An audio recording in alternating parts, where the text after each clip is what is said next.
In this triad exercise, we are asked to solve each inequality, graph the solution on the number line, and write the solution in interval notation. The difference between this and previous triad exercises that we've looked at is that in these problems we'll be multiplying or dividing by a negative number. And when we do that, we have to remember to change the direction of the inequality. So with this first problem, part A, we're given negative 8a is less than 32. So we divide both sides by negative 8. So we're dividing both sides by a negative number. The direction of the inequality is going to change from less than to greater than.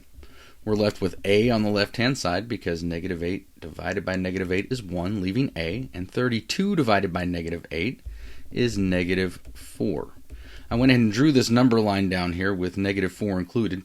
That's where we're going to have the endpoint of our solution at negative 4. We want either an open parenthesis or an open circle to represent that it's non-inclusive. It doesn't include equals. If it was inclusive, we would have a bracket or a closed circle. And then it's everything greater than negative 4, so we draw the solution to the right, greater than negative 4.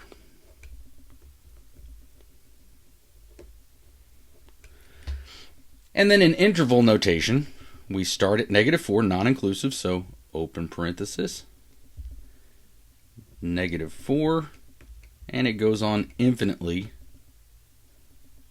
in the positive direction. So now we have the solution to negative 8a is less than 32 is a is greater than negative 4. We graph that on the number line with an open circle at negative 4 and going to the right because it's greater than negative 4. And then in interval notation, we start at negative 4 with non-inclusive endpoint, so a parenthesis, not a bracket, and then everything greater than negative 4, so negative 4 to infinity. Now with part B, we have k divided by negative 12 is less than or equal to 15. So we're going to multiply both sides by negative 12. So this equals negative 12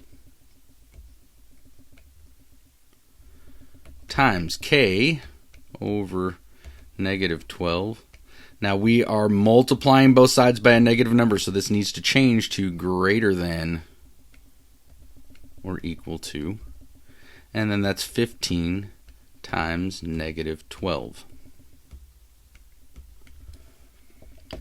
So negative 12 divided by negative 12 is just 1, so we're left with k on the left-hand side is greater than or equal to, we know it's going to be negative, positive times a negative is a negative, and then 15 times 12, that's 180, so negative 180.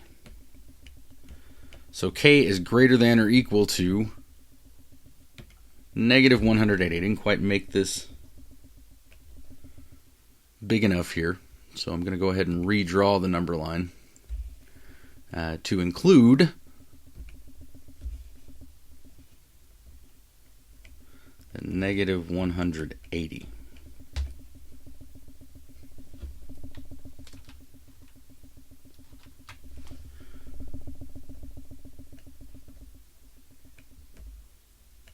Let's draw the number line through here again.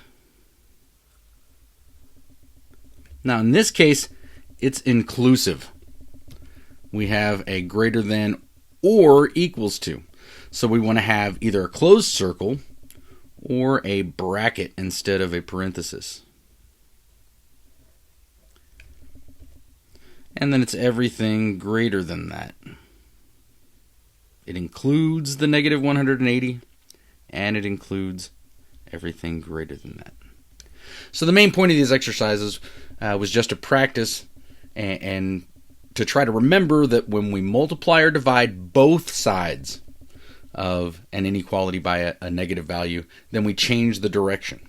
Now don't get that confused with an example of when we wouldn't change the direction. Say we have 4x is greater than 16, 18, whatever we want to use, negative So if we have 4x is greater than negative 18, that involves a negative number, but we're dividing both sides by a positive number, so this would just be still greater than. X is greater than negative 18/4, so that'd be negative 9/2 or negative 4.5. In this case, we don't change the direction of the inequality symbol because we're not doing it to both sides. The negative number is already on a side by itself. But when we divide or multiply both sides of an inequality by a negative value, we have to remember to change the direction of the inequality.